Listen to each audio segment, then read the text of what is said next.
Thiruvananthapuram Pappanamcode insurance ഓഫീസിലുണ്ടായ വൻ തീപിടുത്തത്തിൽ 2 സ്ത്രീകൾ വെന്തുമരിച്ചു.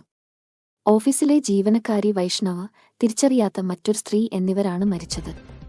New India insurance ഓഫീസിലാണ് തീപിടുത്തമുണ്ടായത്. തീപിടുത്തത്തിനു കാരണം എന്താണെന്നു വ്യക്തമായിട്ടില്ല. ഗുരുതരമായി പൊള്ളേറ്റ 2 സ്ത്രീകളെ മെഡിക്കൽ കോളേജ് ആശുപത്രിയിൽ പ്രവേശിപ്പിച്ചെങ്കിലും രക്ഷിക്കാനായില്ല. ഓഫീസ് പൂർണ്ണമായി കത്തി നശിച്ച നിലയിലാണ്. നഗരമധ്യത്തിൽ കടകൾക്കു മുകൾ നിലയിലുള്ള കെട്ടിടത്തിലാണ് ഓഫീസ് പ്രവർത്തിക്കുന്നത്.